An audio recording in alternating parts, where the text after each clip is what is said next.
In a quiet American town called Maple Hollow, children grew up hearing a warning: never take candy from strangers, especially not the Candy Man.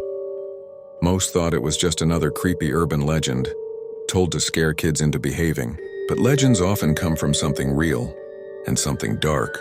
They said decades ago a traveling candy maker came through Maple Hollow.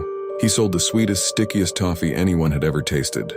But soon after he arrived, children began disappearing. No one could prove it was him, until the sheriff found a bag full of half-melted toffees at one missing boy's doorstep. The candy man vanished that night, leaving behind nothing but whispers of his cursed treats. Every Halloween, parents warned their children, if someone offers you toffee wrapped in red paper, run. It was October 30th when three friends, Jake, Melissa, and Eric, sat on the porch, daring each other to do stupid things. Jake, the bravest, smirked and said, "Tomorrow night I'll eat the candy man's toffee if I find it." "Bet none of you have the guts." Melissa shivered. "That's not funny. My grandma swears her cousin vanished after eating one." But Eric laughed. "Come on, it's just a ghost story. If there's free candy, I'm eating it." They didn't know the legend was about to become their reality.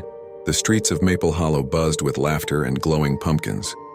Kids in costumes darted between houses, buckets filling with candy.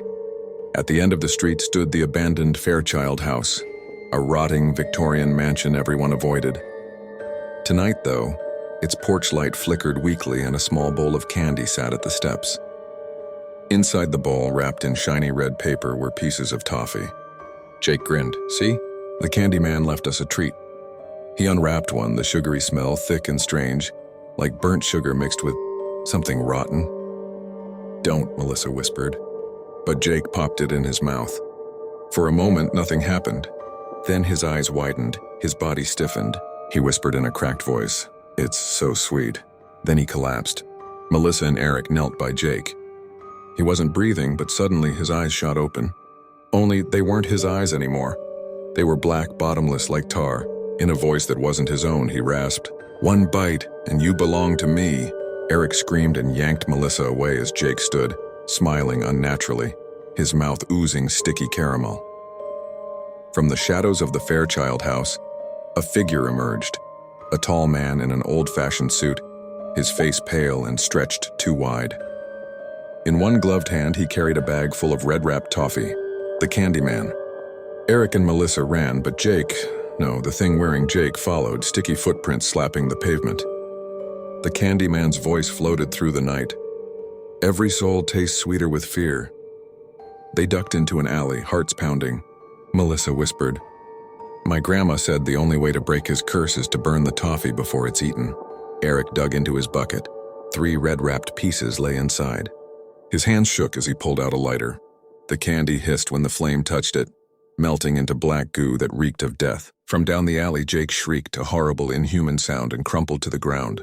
The Candy Man howled, his form flickering like smoke before vanishing into the night. Jake survived, but he never spoke again. His mouth stayed sealed like the caramel had hardened inside him. Melissa and Eric swore never to tell anyone what happened, but sometimes, when they walked past the Fairchild house, they swore they could still smell burnt sugar on the wind. And every Halloween, new red-wrapped toffees appear in candy buckets across Maple Hollow. Nobody knows who delivers them. Nobody knows who eats them. But everyone knows the warning.